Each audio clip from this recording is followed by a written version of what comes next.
I'd like to call the Budget and Public Employees Committee hearing to order. Madam Clerk, would you please call the roll? Alderwoman Boyd. Here. Alderman Oldenburg. Alderwoman Schweitzer. Present. Alderwoman Sanier. Alderman Aldrich. Chair Spencer. Present. Alderman Oldenburg. Alderman Aldrich. We have 4 present. We have a quorum. Thank you, Madam Clerk. The first order of business today will be to approve the minutes from our Wednesday, November 8th committee hearing. I'll accept a motion to approve. Do we have a second on the motion? Second. Madam Clerk, please call the roll. Alderwoman Boyd. Aye. Alderman Oldenburg. Alderwoman Schweitzer. Aye. Alderwoman Sanier. Aye. Alderman Aldrich. Chair Spencer. Aye. Alderman Oldenburg. Alderman Aldrich. We have 4 aye votes. Thank you, Madam Clerk. We have 2 board bills for review today. Board Bill 141 by Alderwoman Schweitzer and Board Bill 160, which is introduced by myself. We'll start with 141. Alderwoman Schweitzer, you're recognized.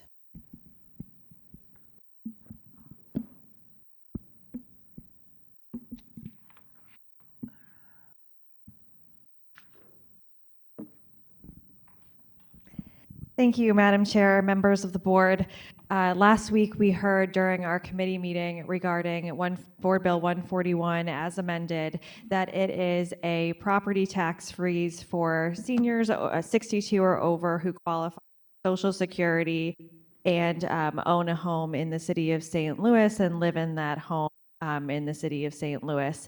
During that meeting, we talked about the bill's goals, which are to meet the intentions of Senate Bill 190, which enables cities to pass tax freezes like this for seniors, while also being responsible in terms of making sure that this tax freeze did not affect other taxing jurisdictions like the St. Louis Public Schools and the Zoo Museum District, folks that get a lot or most of their tax revenue or their revenue for their programs from property taxes. So we focus the bill just on the city of St. Louis portion of the property tax, and it is capped at a $500,000 appraised value as assessed by the city of St. Louis, in order to make sure that this is helping seniors who are on fixed incomes in wanting to remain in their homes, and a large majority of seniors, but also not putting a tax freeze on folks who can afford to pay if they live in over the 500,000 value. We have Casey Milberg here with the mayor's office. We have a few questions that were asked last week, especially from Chairwoman Spencer regarding the fiscal note. So one of the things in front of you today is a bit of an updated fiscal note, which we should have in the drive soon or now as amendment number 5. It's the most substantive amendment that we have today to discuss. But if you wanted to start with that one, that'd be up to you just in terms of its substance. Thank you, Alderwoman Schweitzer. I don't see, is this in the, my apologies, I didn't see the fiscal note here. Okay, thank you. Yes, you should have it in front of you. From your comments last week, it was clear that you wanted to see more explanation and just a more thorough fiscal note than we had. So we wanted to provide something that met the questions that you had, just so it would be just a better, more thorough fiscal note. And Casey Milberg here, again, the policy director from the mayor's office, is here if you want to talk about that or have her just explain what's in it. Sure, thank you, Alderwoman That'd be Schweitzer. I great. think it'd Thank be you. helpful, Casey, if you want to explain the note here. Is there anything besides the paperwork on our desk that we should be looking at to follow along? No, not pertaining to the fiscal note, no. So good morning. For the record, Casey Milberg, Policy Director in Mayor Jones's office. As Alderwoman Schweitzer stated last week during the committee hearing, there was that request for just building out that detail to reflect the conversation that we had in committee that was provided as part of the slides. So that's what we've done here. I know it's been a week. You guys are busy people, so let's do a quick refresh on what that information is, how we got to the figures in this fiscal note. So the city assessor's office, to build this, they looked at United States Census Bureau data to find the number of property owning seniors in the city, most current estimate. That data shows approximately 6,600 property owning seniors in the city who would be eligible for this credit. The city assessor's office then pulled from their 2023 reassessment data to determine the amount and change in assessed value on properties during the last reassessment period. That reassessment data allowed for them to estimate that about 97% of the potential credits that would be issued under this board bill would be valued at or under $100, and most of them would be within the $50 to $75 range. So multiplying 6,600 by $50 results in the range of projected impact of $331,200 to $496,800. And then to allow just for a little bit of flexibility and fluctuations, we bumped that up to a high-end estimate of $500,000. So that's the more detail that was broken out in this fiscal note. So yeah, happy to take any questions, but we do appreciate that request. We're happy to build it out. And this should be fairly commensurate with the information presented last week to the committee. Thank you, Casey. I'll turn it over to the committee for questions. Alderwoman Boyd. No question. Alderwoman Alderwoman Saunier. No question. Okay, thank you. Alderwoman Schweitzer, did you have anything? I know you have some amendments and some other things. Would you like to present at this time? Thank you so much. Are the amendments in the drive for you all? And I know Alderman Boyd, you probably need a paper copy of the amendments. Are they in the drive at least? We have Alderwoman in the drive. We have Board Bill 141, Amendment Number 1. And that's from last week, or is the new stuff in there? Does appear. Okay. If you could just give me a second to work with the clerk to make sure that's all done.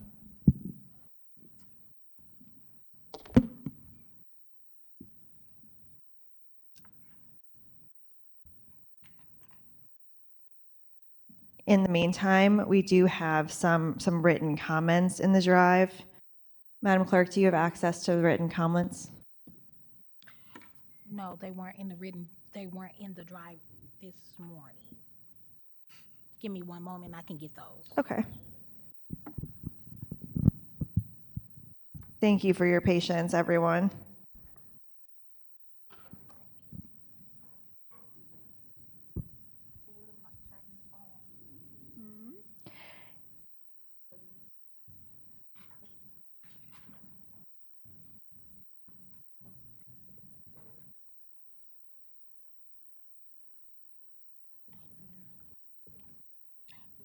Yes, I see some of the written comments now. Looks like we have 3.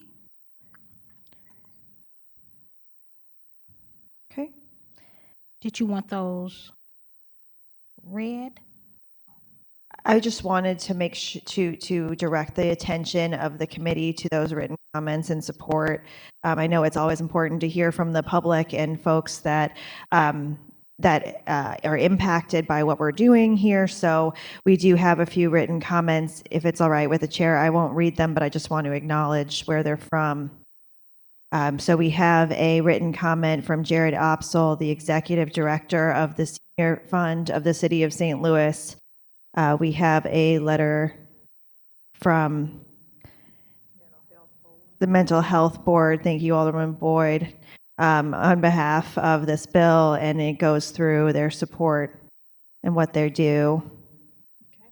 And another letter of support for the St. Louis Office for Developmental Disability Resources from the executive director, Shilene Plank.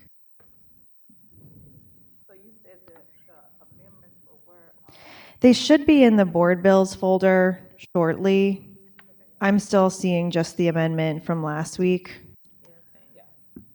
Thank Thank you. I'm not seeing anything yet. That's all I saw, too. Okay, I know that they were working on it. Alderwoman, did you have paper copies that might be easier? I did say that out loud, and I think my assistant ran out of the room to make that happen, which is why he's no longer in the room.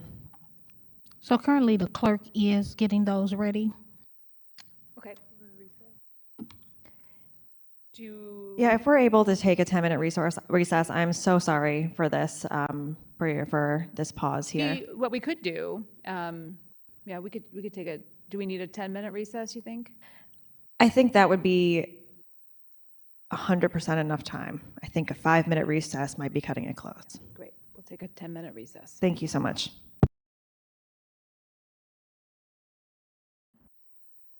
Let's call the Budget Committee hearing back to order.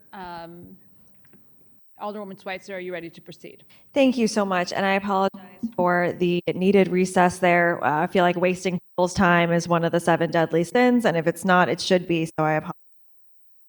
So I have a few amendments to Board Bill number 141, as amended last week, just to clean up some of the language and make it more precise. That's what Amendment 1 through 4 do, so if it's all right with the chairwoman, I'd like to ask for a motion to put Board Bill Amendment number 1 to Board Bill number 141 in front of us, if we need a motion.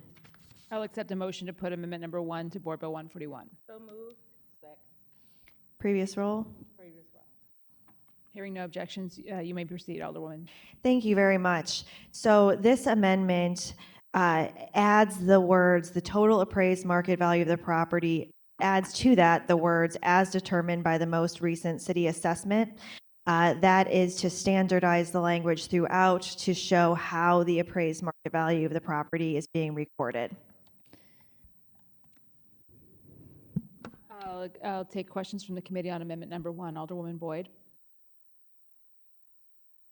No questions. I was free. No questions. Alderwoman Saunier. I had the opportunity to speak with the bill sponsor about the amendment she's going to present today, so no question. Thank you, Alderwoman. Thank you. Go ahead. You may proceed. Oh, thank you. I would just appreciate a vote from the committee to adopt Amendment number 1 to Board Bill 141 as amended. So moved. Second. Previous row.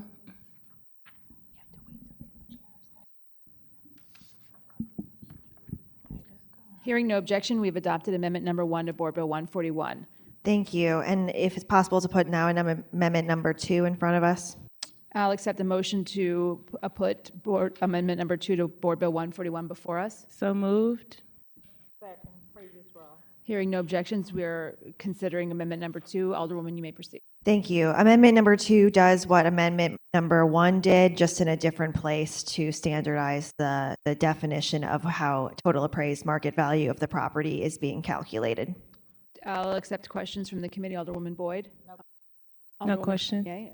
I'll accept a motion to adopt Amendment number 2 to Board Bill 141. So moved. Second. Previous row. Hearing no objections, we've adopted Amendment number 2 to Board Bill 141. Alderwoman, you're recognized on Amendment number 3. Thank you. Amendment number 3, do we need to adopt it or should I just speak on it? Or, sorry, put it in front of us? I'll accept a motion to put Amendment number 3 before us. So moved. Second. Hearing no objections, Alderwoman, please proceed. Thank you. So this amendment is about making sure that we are clear with the valuation cap. We changing where it says $500,000 assessment of, strike out the figures $500,000 or more and change it to more than $500,000. So it just clarifies that $500,000 is included in the cap, but $500,000 and 1 cent would be over the cap, just to clarify that language further. Thank you. Any questions from the committee? Hearing none, I'll accept a motion on Amendment number 3. So moved. Hearing no objections, we've adopted Amendment number 3 to Board Bill 141. Thank you. And I do have Amendment number 4. I'll accept a motion to consider Amendment number 4 to Board Bill 141. So moved. Alderwoman, please proceed. Thank you. Thank you for the efficiency. So this is a part of the board bill that, just to make it extremely clear what the intention is to add a clause that says, as provided by provisions of Section 4 of this ordinance, which reference that the cap does increase with CPI. So it's just a reference to make sure that it is clear in both places where $500,000 as the cap is mentioned in the bill. It's clear that it would increase with CPI going forward. So the cap would grow as, hopefully, the assessments do. Any questions from the committee on amendment number 4? Alderwoman Boyd, you're recognized. So I'm kind of confused because in amendment number 3, it said 500,000 or more. You said 500,001 would be the more. Right. So would that refer to this one also? Yes, this just specifies that is the 500,000 the cap would grow with CPI. I see what you're saying, and I think it's referencing a different. Can you help me with this, Casey? With this one, because I think what we're trying to do here is just make sure that it's clear. So with this, we're in amendment number 4. We're talking about the CPI addition language. Alderman Boyd asked why that language was not needed where we have amendment number 3.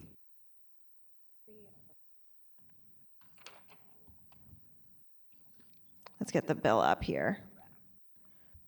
Thank you for that question. Oh, yes. Casey Milberg, Mayor's Office again for the record. Where the previous language that you're recognizing is currently located, that CPIU language is currently in that section and tied to it. So that's already built in and baked into that previous language that you're mentioning. This amendment is making sure that the CPIU increase is tied into language where this that's located in a different section, the next section, just making sure that we're pointing back and saying consistently the cap will increase according to CPIU. Again, the initial amendment already has, it's in the section where that language is already reflected. This new amendment targets a section where that language does not exist, and the cleanest way to ensure that we have the consistent interpretation saying this cap is tied to the increase in CPIU is to add language and saying as provided in section 4. Section 4 is where the CPIU language currently lives. Okay, thank you. Of course. Thank you, Casey. Alderwoman Saunier, any questions on amendment number 4? No questions. Hearing no additional questions from the committee, I'll accept a motion to adopt amendment number 4 on Board Bill 141. So moved. Hearing no objections, we have adopted amendment number 4 to Board Bill 141. Alderwoman, you're recognized on amendment number 5 on Board Bill 141. Thank you so much. This amendment number 5 is to add the updated fiscal note, which you all have before you and we discussed earlier in the meeting. Thank you, Alderwoman. I really appreciate the additional verbiage here. I recognize it was primarily taken from the presentation that was given last week, but it's helpful to have that in the official documentation, especially as we're preparing to consider this before the full board. With that, I'll take questions from the committee on the fiscal note, as you described earlier. Alderwoman Boyd? I'm sorry. We didn't take a motion. I know you've done it for the past 4. Oh, to excuse me. put Board Bill 5 before the. Thank you, Madam Clerk. I'll accept a 5. motion to put amendment number 5 before the committee. So moved. Hearing no objections, Alderwoman, or questions. Do we have questions on amendment number 5? Thank you. I would appreciate your consideration of just putting that updated fiscal note into the bill with a vote to adopt that amendment. I'll accept a motion on amendment number 5. So moved. Hearing no objections, we've adopted amendment number 5. Thank you. Thank you for going through that exercise with, we did it. So That is all the amendments I had. I am open to any other questions or anything needed to go any further with this bill, and appreciate all the time the committee has taken to review it thus far. Thank you. Now that we've adopted the 5 amendments, I'll take questions on Board Bill 141 from the committee. Alderwoman Boyd. Alderwoman Saunier. No questions?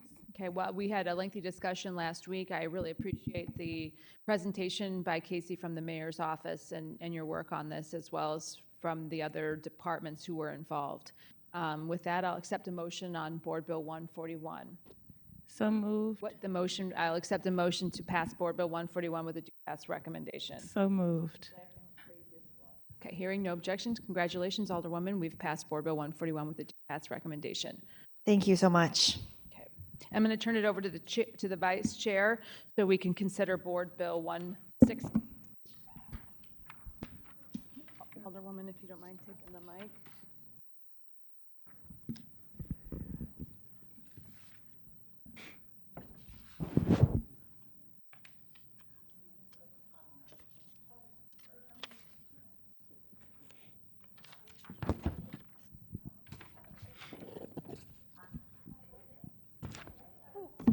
There's a mic up here.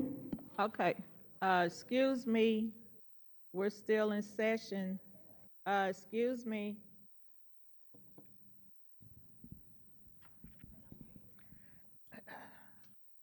We now have Alderwoman Kara Spencer, sponsor for Board Bill number 160.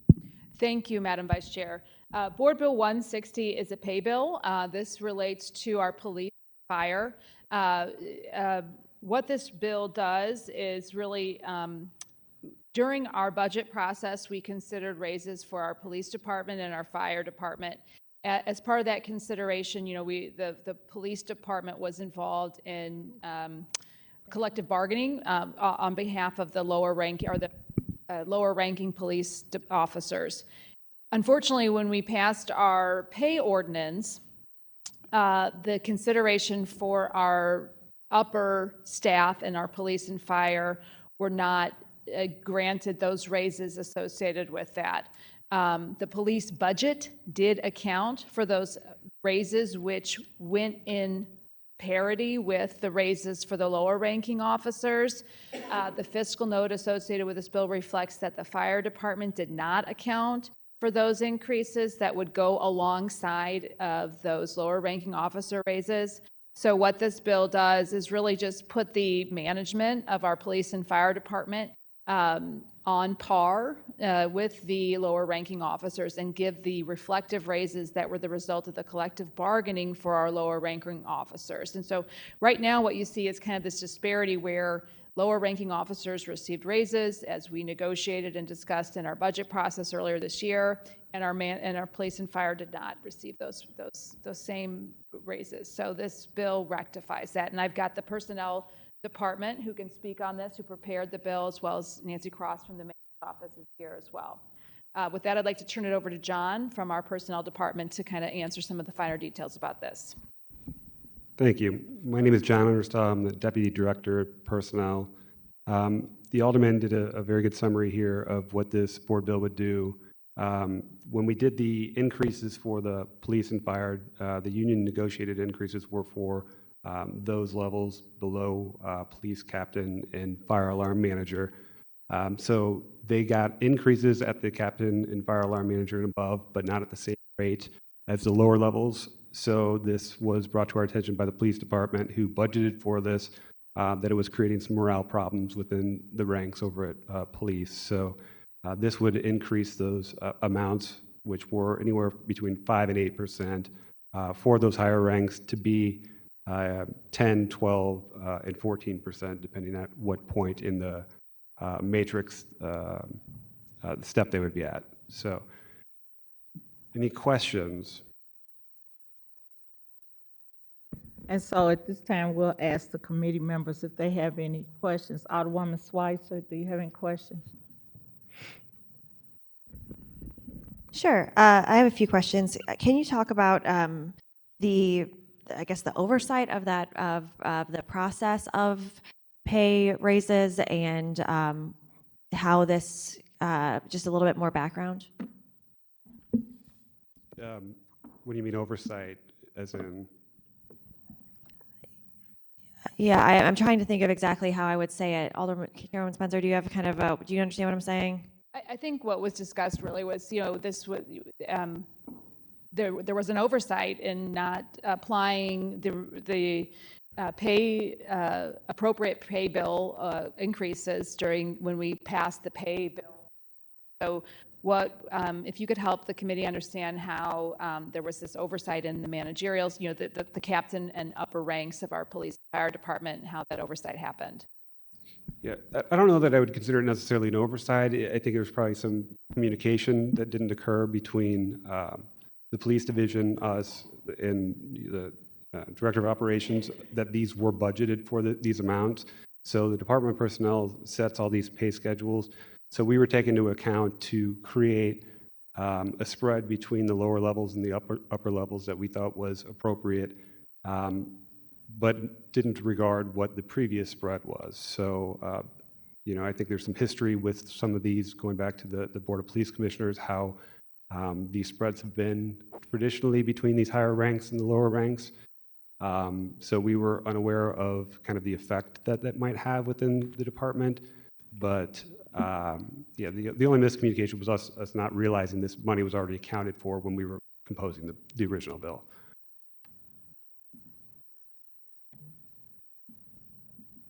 Thank you. I might have more questions, but I'm looking forward to having a little more time to review this and kind of understand the issue a little bit. And so I look forward to hearing from other committee members.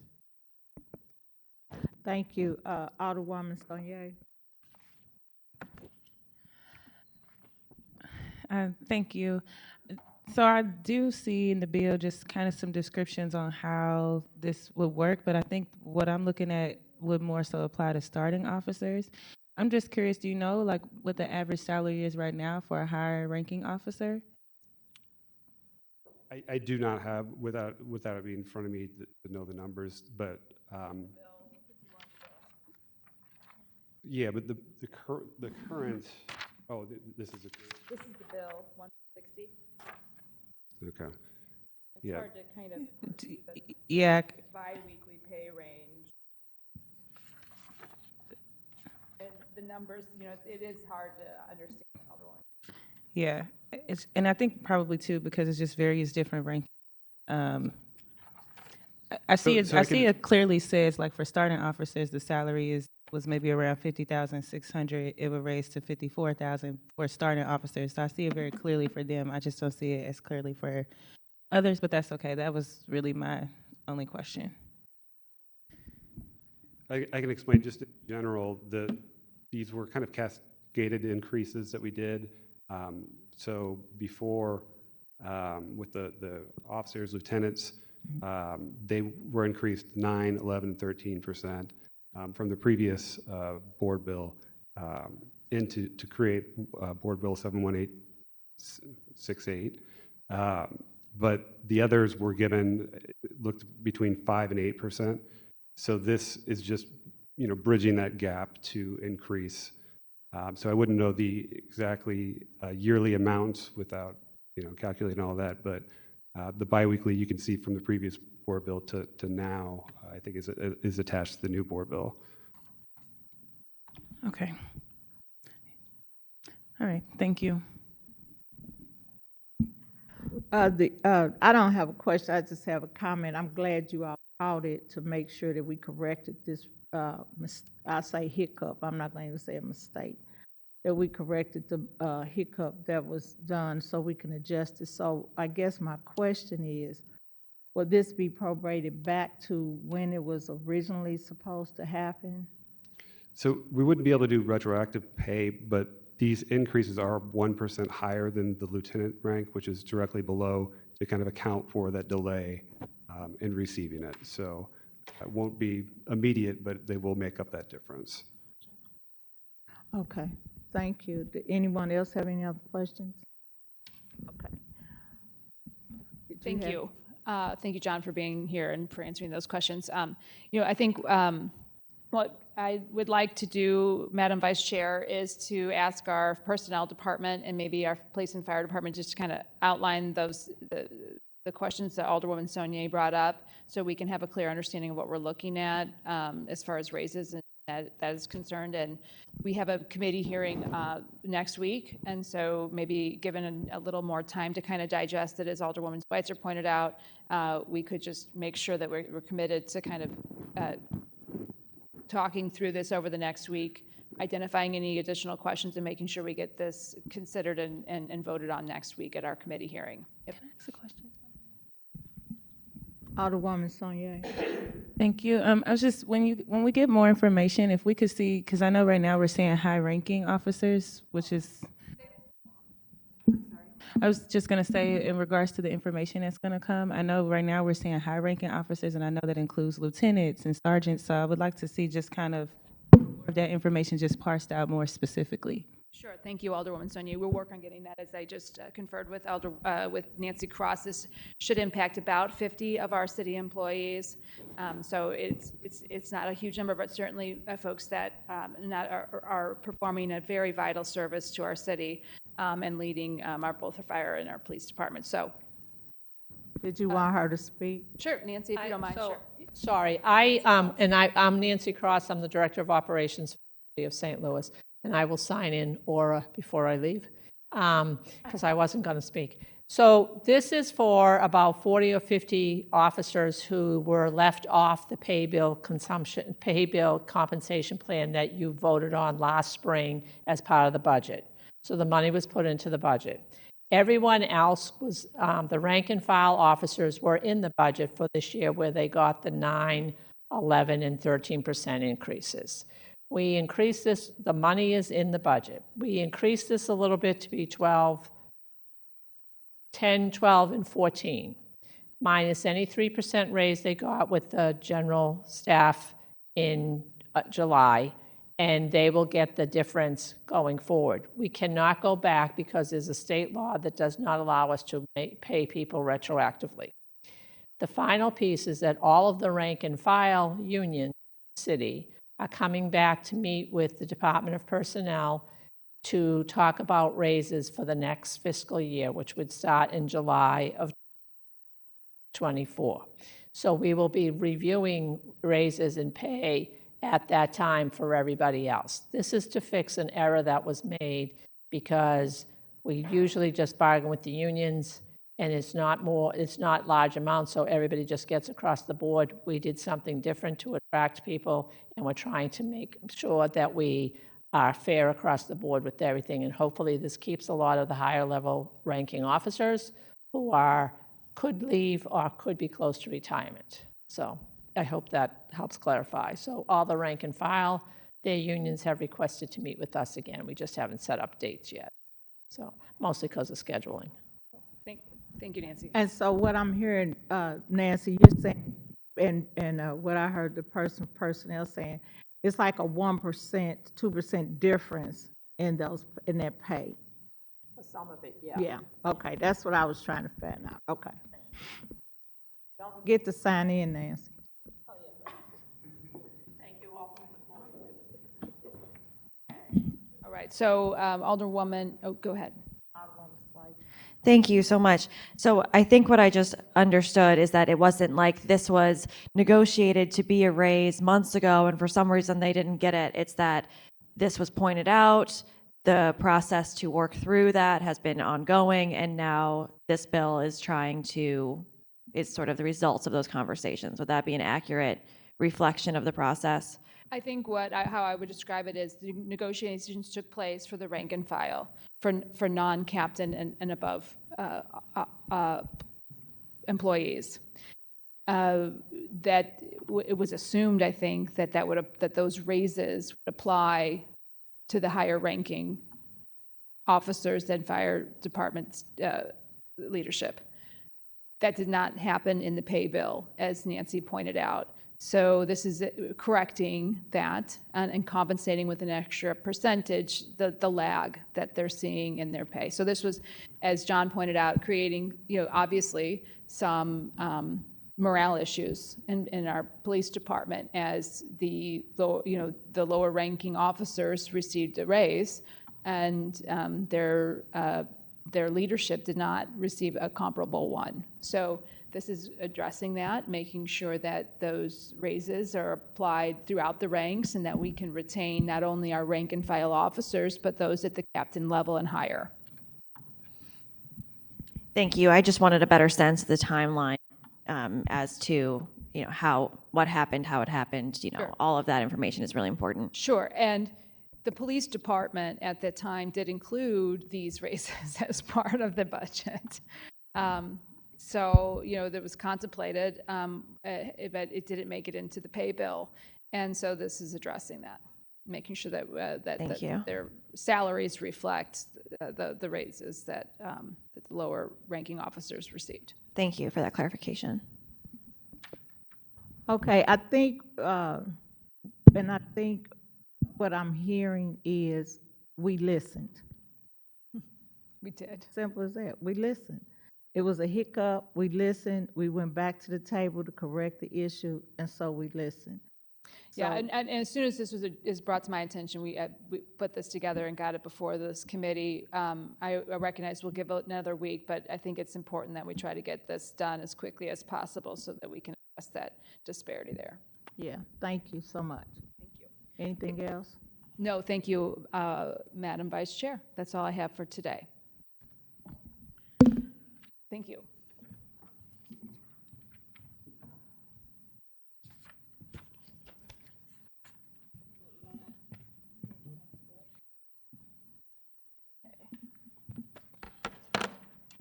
Okay, and with that, we've got 2 board bills for review.